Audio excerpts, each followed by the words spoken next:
તો ગાંધીનગરના લેકાવાડા ગામમાં કરવામાં આવ્યું બ્લેકઆઉટ।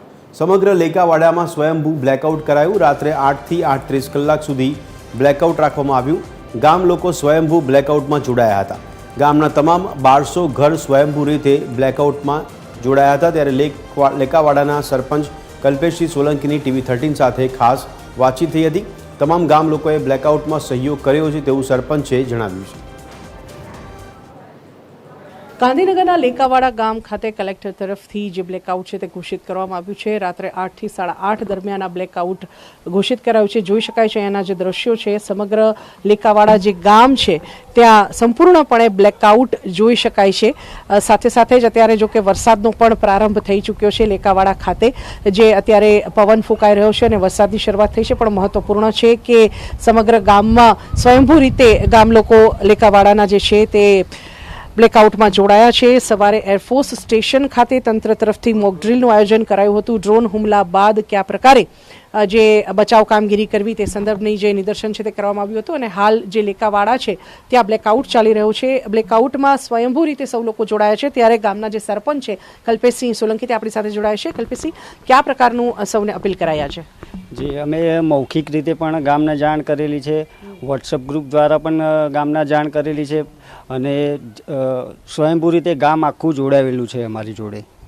કેટલા ઘર છે અહીં લેકાવાડામાં અને કયા પ્રકારનો સહયોગ તમામ લોકો તરફથી મળી રહ્યો છે? પૂરેપૂરો સહયોગ મળી રહ્યો છે ગામ તરફથી। 1200 જેટલા ગામની અંદર ઘર આવેલા છે। તો આ હતા લેકાવાડાના સરપંચ, જેમનું કહેવું છે કે 1200 જેટલા ઘર સમગ્ર લેકાવાડામાં આવેલા છે અને તમામ ગામવાસીઓએ સ્વયંભૂ રીતે જે બ્લેકઆઉટ છે તેના નિદર્શનમાં ભાગ લેવા માટે સહયોગ કર્યો છે। કેમેરામેન રાહુલ જાદવ સાથે સોનલ નડકટ, TV13 લેકાવાડા। તો અમદાવાદ શહેરમાં મોકડ્રીલના ભાગરૂપે બ્લેકઆઉટ કરાયું। શાહીબાગ સદરી બજાર વિસ્તારમાં કરવામાં આવ્યું હતું બ્લેકઆઉટ। નાગરિકોના સંરક્ષણના ભાગરૂપે સમજણ આપવા બ્લેકઆઉટ કરાયું હતું। રાજ્યમાં અલગ અલગ વિસ્તારમાં મોકડ્રીલ કરવામાં આવી રહી છે અને મોકડ્રીલ બાદ રાત્રિના સમયે બ્લેકઆઉટ છે તે આપવામાં આવ્યું છે। શાહીબાગનો આ સદરી બજાર વિસ્તાર છે જ્યાં સાંજના સમયે એટલે કે 7:45 થી 8:15 સુધી બ્લેકઆઉટ છે તે આપવામાં આવ્યું છે, જેનો ઉદ્દેશ એ છે કે કોઈ પણ ઇમરજન્સી સિચ્યુએશન હોય તો તમામ પરિસ્થિતિ છે તેને નાગરિકો કઈ રીતે હેન્ડલ કરી શકે। ખાસ હવાઈ હુમલા થાય તો બ્લેકઆઉટ હોય તો જે રીતે દુશ્મન છે તેને સહેલાઈથી ટાર્ગેટ ન મળે અને તેના જ ભાગરૂપે બ્લેકઆઉટ એક મજબૂત વિકલ્પ છે અને તેના જ ભાગરૂપે બ્લેકઆઉટ છે તે કરવામાં આવ્યું છે। શાહીબાગનો આ વિસ્તાર છે જ્યાં સિવિલ ડિફેન્સના લોકો છે તે તેમજ પોલીસની ટીમ છે તે પણ બ્લેકઆઉટ નું જે અહીંયા ડ્રીલ કરવામાં આવી છે મોક ડ્રીલ તેમાં જોડાયા છે અને અત્યારે બ્લેકઆઉટ છે તે આ સમગ્ર સદરી બજાર વિસ્તાર છે ત્યાં જોવા મળી રહ્યું છે। કેમેરામેન નીતિન બગડા સાથે મૌલિક ઉપાધ્યાય, TV13 ગુજરાતી, અમદાવાદ। તો રાજકોટમાં પણ આજે ઓપરેશન શિલ્ડ અંતર્ગત બ્લેકઆઉટ કરાયું। માધાપર વિસ્તારમાં બ્લેકઆઉટ કરવામાં આવ્યું હતું। શહેરના લોકોએ સ્વૈચ્છિક લાઇટો બંધ રાખી હતી। 8 થી 8:15 વાગ્યા દરમિયાન બ્લેકઆઉટ કરવામાં આવ્યું હતું।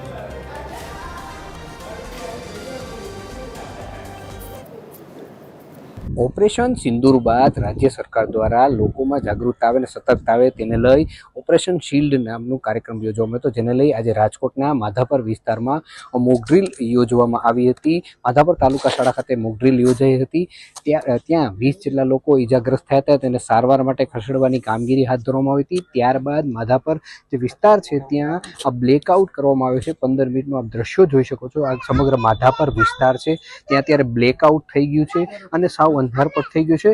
આવી કોઈ દેશમાં જ્યારે આવી કોઈ ઘટના બને કે યુદ્ધ જેવી પરિસ્થિતિ થાય તો લોકોએ કઈ પ્રકારની તકેદારી રાખવી તેના માટે સરકાર દ્વારા જે આયોજન કરવામાં આવ્યું છે, લોકોને સતર્ક રાખવા માટેની આ કામગીરી હાથ ધરવામાં આવી છે, જેના ભાગરૂપે આજે માધાપર વિસ્તાર ખાતે મોક ડ્રીલ અને ત્યારબાદ બ્લેકઆઉટનું આયોજન કરવામાં આવ્યું હતું, જેમાં જિલ્લાના ઉચ્ચ અધિકારીઓ સહિતના આ પદાધિકારીઓ પણ જોડાયા હતા। કેમેરામેન રવિ ચાવડા સાથે રવિ મોટવાણી, TV13 રાજકોટ। તો સુરત સહિત રાજ્યભરમાં ફરી પાછું બ્લેકઆઉટ કરાયું। સુરતમાં પણ રાત્રે 8 થી 38 કલાક સુધી બ્લેકઆઉટ કરાયું। યુદ્ધની સ્થિતિમાં નાગરિકોની સુરક્ષા સુનિશ્ચિત કરવા મોક ડ્રીલનું આયોજન કરવામાં આવ્યું। સુરત મહાનગરપાલિકાની સ્ટ્રીટ લાઇટો પણ બંધ કરવામાં આવી। ત્યારે સુરત શહેરના રોડ રસ્તા અંધારપટ બન્યા હતા। સુરત સહિત રાજ્યભરમાં ફરી પાછી બ્લેકઆઉટનું આયોજન કરવામાં આવ્યું છે. તે જ રીતે સુરત શહેરમાં પણ ફરી પાછી બ્લેકઆઉટનું આયોજન કરવામાં આવ્યું છે.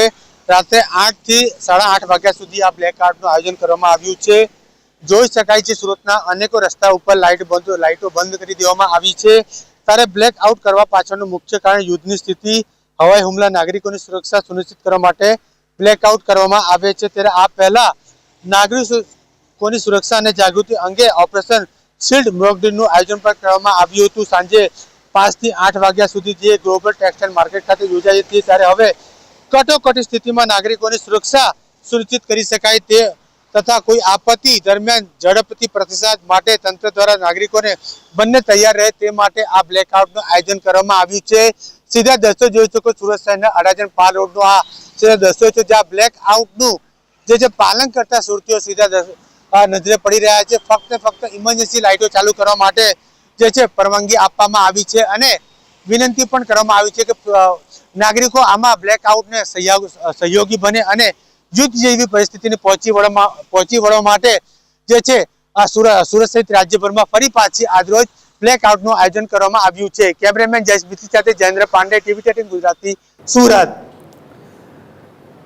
તો જામનગરમાં પણ 8ના ટકોરે બ્લેકઆઉટ કરાયું. શહેર અને જિલ્લામાં સંપૂર્ણપણે બ્લેકઆઉટ કરાયું.